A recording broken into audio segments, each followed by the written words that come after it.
Okay, so our topic or our lesson this afternoon is all about reproduction of non-flowering plants. Everybody read? Reproduction of non-flowering plants. Okay, but before that, let's read our objective this afternoon. Okay, everybody read? Objectives. Describe the characteristics of core-bearing plants. Okay, at the end of this class, or at the end of this lesson, we will know how to describe the characteristic or different characteristics of core-bearing plants.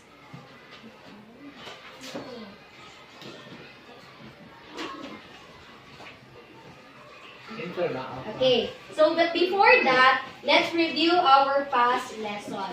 So everybody read? What are vertebrate animals? Who among you know what are the meaning of vertebrate animals? Okay, Anel? They have backbone. Okay, vertebrate animals have backbones. Now, another question is? Invertebrate animals. Gretchen. Invertebrate animals don't have a backbone. Okay, so if the vertebrate animals have backbones, of course, the invertebrate animals don't have backbones. Now, what are the different groups of vertebrates? Can you give me one? Mammals. Mammals, very good. Reptiles. Reptiles. Amphibians. Amphibians. Fishes. Fishes. Birds. Birds. So those are belong to vertebrate animals. Now, give me animals which are belong to invertebrate animals. When we say invertebrates, those animals don't have backbone. Example, Jelly and coral. jelly and corals, that is a group. I said animals belong to invertebrate animals. Christine, Sponges. sponges, very good. What else? Echinoderms. Echinoderms, Worms. worms. What else? Arthropods. Arthropods, Mollusks. mollusks. Okay, so those are example of invertebrate animals. Sino daw?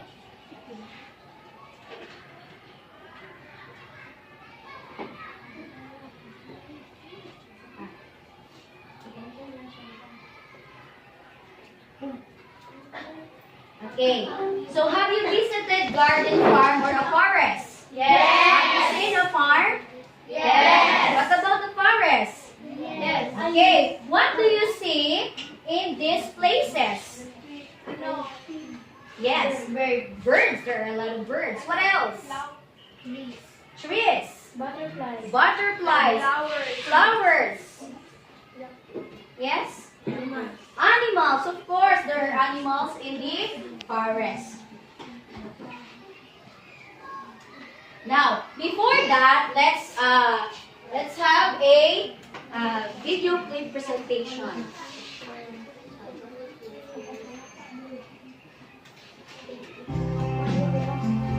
It's all about flowers, all about everything you see in our surroundings.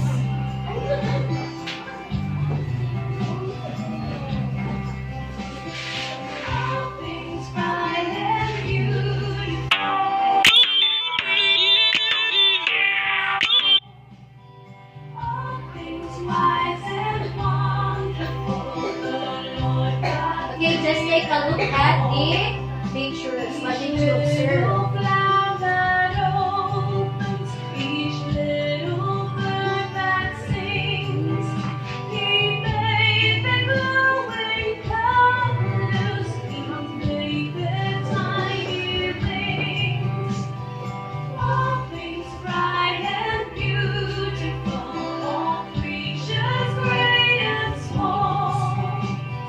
All things wise and wonderful, the Lord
So what did you observe on the presentation, on the video clips? What did you observe?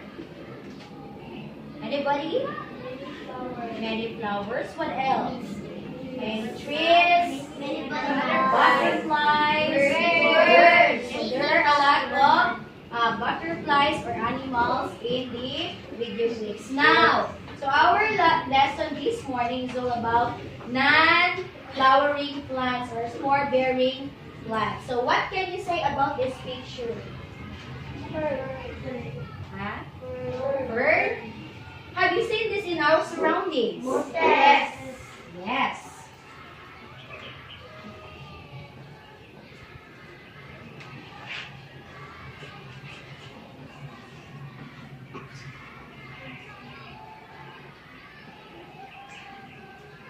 Okay. What are the common and age group of the plants?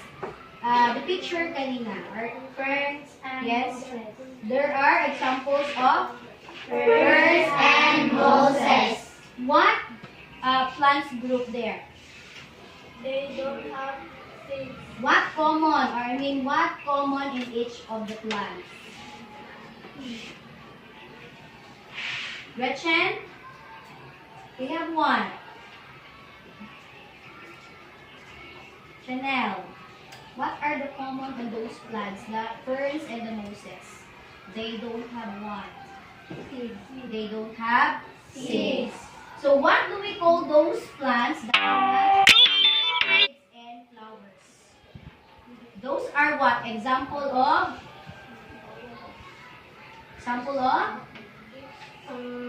Yes? Example of? Yes, Chanel. Okay, anybody? Spores. Spores or spore-bearing plants. Okay, let's proceed. Okay, so before we proceed with our lesson this afternoon, let's have some unlocking of difficulties. Okay, everybody read number 1. Rise. Okay.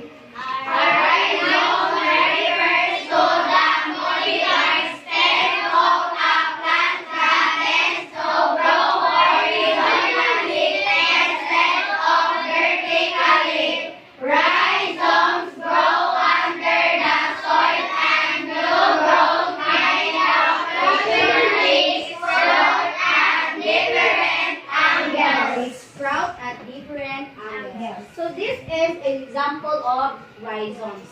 It is referred to the modified stems that plants tend to grow horizontally. Okay, another is we have birobites. Okay, read. Birobites are small non-vascular plants such as mosses, liverworts, and hornworts. Okay, this is example of birobites. This is a mosses.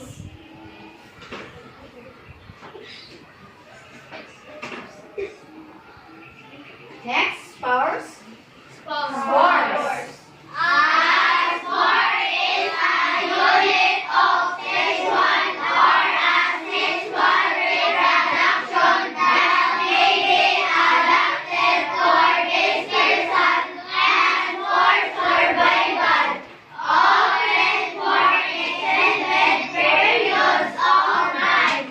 In uncontrolled conditions, spores form part of the life cycles of many plants and grape, poultry, and protozoa. Okay, so this is example of a spout or spores. Next, the last one is Seedless. The plants do not produce seeds to like birobites. They are dispersed or spread by wind-blown spores. okay. So seedless is the plants that do not produce seed. So they are dispersed or by the wind-blown spores.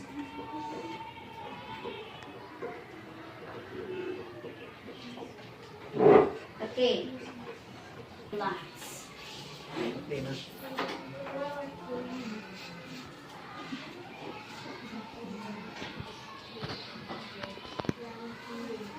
kingdom? Okay. Plant kingdom, there is two groups. There are two groups, non-flowering plants and the flowering plants. Okay, so in non-flowering plants, there are three groups. The mosses, the ferns, and the gymnosperms. Okay, they do not have or they don't produce flowers. A plant can be divided into three parts. First, we have the roots. Second is the stem. And the last one, or the first one, is the leaves. The root, the stem, and the leaves. Now, look at the pictures. So, what did you observe? Okay, these are examples of mosses. Mosses are spore-bearing or spore-producing capsules. As you can see, this is the mousse. And this is the spores. Okay, there are characteristics of mosses. Simplest plants, no true roots, no vascular tissues, simple stems and leaves, have rhizoid spore anchorage, spores from capsules will disperse damp terrestrial plants. So this is an example of the what? Ferns. Okay. Have you seen a fern? Yes. In our surrounding? Okay. So fern, this is a fern root alike. So a leaf finely divided into small parts. So of course there is a roots, underground stem, and next is spore producing organs. So these are the spore producing organs. And this is circulating leaf. This one. Characteristics of a ferns. Roots, feathery leaves, and underground stems have vascular tissues, spore-producing organs on the underside of the leaves for reproduction. And they live in damp and shady places. Example, the pine tree.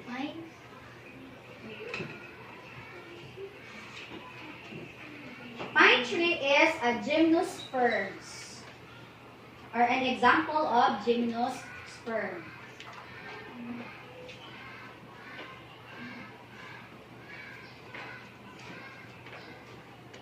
Okay, they are needle-shaped leaves. What do you mean by needle-shaped? Parang kahayong. Okay, look at the pictures. Those are examples of gymnosperms. They made cones in cluster, and this is the pinning cones or scattered. Characteristics of gymnosperm: tall evergreen trees, roots, body stems, needle-shaped leaves, vascular tissues, cones with reproductive structures, and naked seeds in female cones and in dry places. Now, let's move on to the flowering plants. The monocotyledons and dicotyledons. They also have roots, stems, leaves, vascular tissues, flowers, fruits. Example are the parallel veins. This is example of monocotyledons. Okay, characteristics of monocotyledons: one seed leaves have parallel veins, herbaceous plants. Example, the grass and the maize.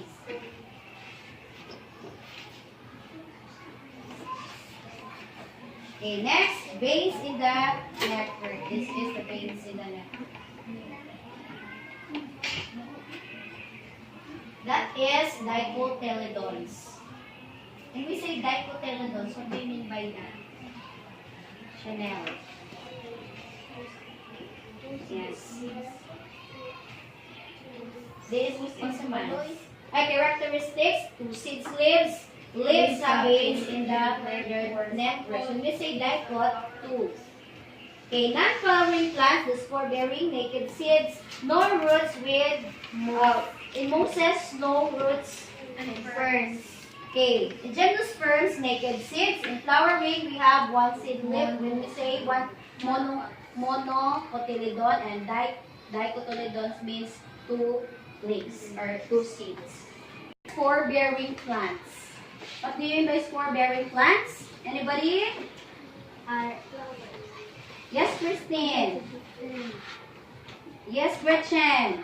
Are plants that don't have seeds. Okay, are plants that don't have seeds. What are the different examples of spore-bearing plants? Give me one. Yes? Moses. Ferns. The other one, the gymnosperms. What are their characteristics? Can you give the characteristics of a fern? Firm, it has roots, leaves, and stem. It has split leaves, bold fronds. Young ferns grow from an underground stem. Spore producing from underside of the leaves. Grow in shady places and do not produce seeds. Okay, they do not produce seeds and they grow in a shady places.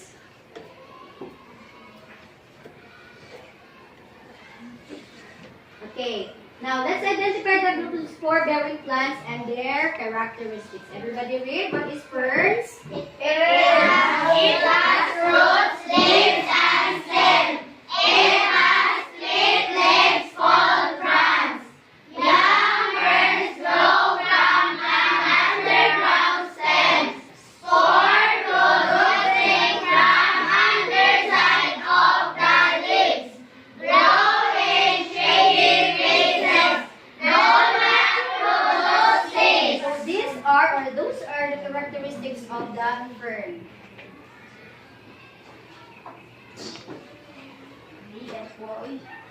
Next we have Moses. What are the characteristics of the Moses? No pure roots, no unhappy shoots. They grow closest to the ground to take in water and nutrients through their cell-wall or rhizomes. Mostly come growing in a damp land or along streams. Present of leaves and stem. Plants usually present in troughs. Average height 1 to 5 centimeters. Producing spores. Do not produce seeds. Okay, just like ferns, Moses do not produce seeds. Mostly found in the damp land or along the streams. Now, okay, how are we going to help in the national breeding program of the government in protecting seedless plants or spore-bearing plants? How can we help our government? Yes. By planting more trees, cultivate the plants, avoid throwing garbage in the plants in the surroundings, and stop cutting the Okay, so avoid throwing of what? Throwing garbage in our surroundings. What else? Cultivate, plant more trees. Okay, Chanel. Take care of the plants. What? Take care of the plants. Summer answers, Mary Joy. Another answer. Cultivate. What else? Christine. Okay, water the plants or watering the plants.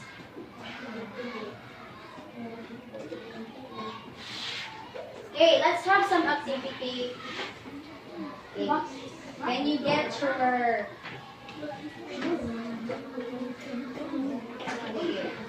Okay, so let's answer now. Okay, write true if the statement is correct and false if the statement is incorrect. Okay, you will raise your placards. Okay, true if the statement is true and false if it's incorrect. Okay, number one, let's read. Ready? Go! First grow in the shady Okay, places. what is your answer?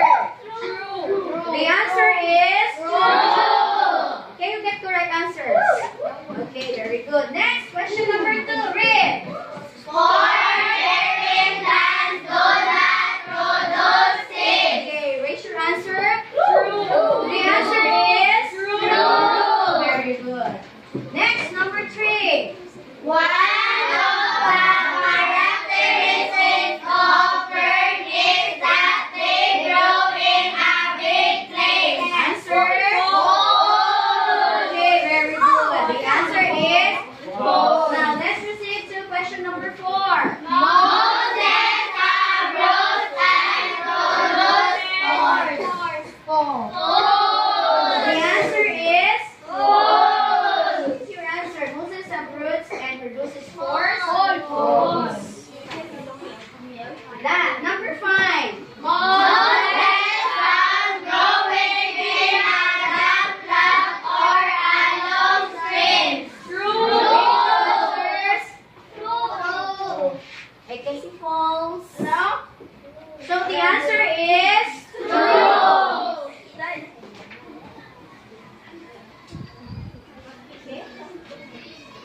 Next, number 6. Spore-bearing plants are plants that produces spores for reproduction instead of seeds. True. Kaya says false. Mo says true. The correct answer is true. Next we have number 7. That spores are bigger than seeds. False. The answer is false. Number 8. Plants flowering plants do not produce seeds. True. Okay, the answer is true. Very good. Number 9. As for this unit of sexual or asexual reproduction that may be adapted for dispersal and for survival. True. The answer is true. And last number 7. Plants do not produce seeds. True. Of course, when we say seedless, they cannot produce seeds. Okay. Okay. Bigyan ng barangay ng sarili. Good job. Okay, now let's proceed. So, as you can see, this is the spore-bearing plants. Spore-bearing plants produce plants that produce spores for reproduction instead of the seeds. It also is much smaller than the seeds, and almost all flowerless plants produce spores. Examples of spore-bearing plants are the mosses and the ferns. Now, when we say ferns, it has roots, leaves, and stem. It has split leaves called fronds. Young ferns grow from an underground stem. And the mosses don't have motor roots, no conducting tubes. They grow closest to the ground to take in the water and nutrients through their cell wall or rhizoids. Mostly found from in a dam, lab, or along the streams. Now, let's have a group activities. Okay, group 1, where are the group 1s? Okay, you will stay there, group 1. Okay, you will, later. Okay. Group 1, you will describe the similarities and differences of fern and mosses using Venn diagram. Okay, group 2, raise your right hand. Where are the group 2? Okay, you will stay here. You will write the characteristics of ferns and mosses using concept map. And the group 3, you will describe the characteristics of spore-bearing plants in a creative way. And the last group, the group 4, you will draw the ferns and mosses and give their characteristics. Did you understand? Yes! Okay, now you can proceed to your groups. Group 1 will stay here. Group 2, Group 3, and Group 4 over there.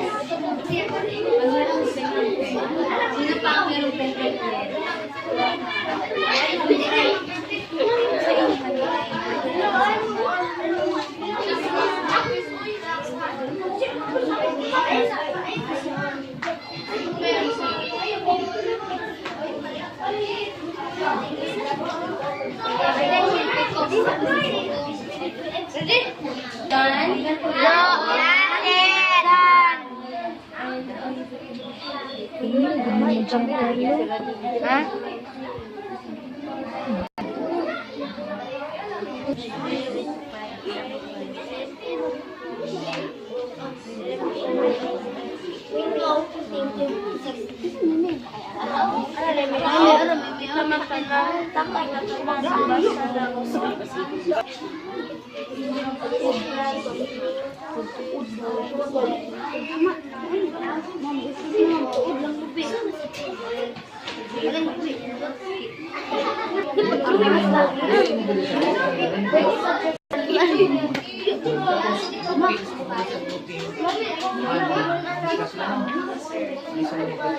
Quick!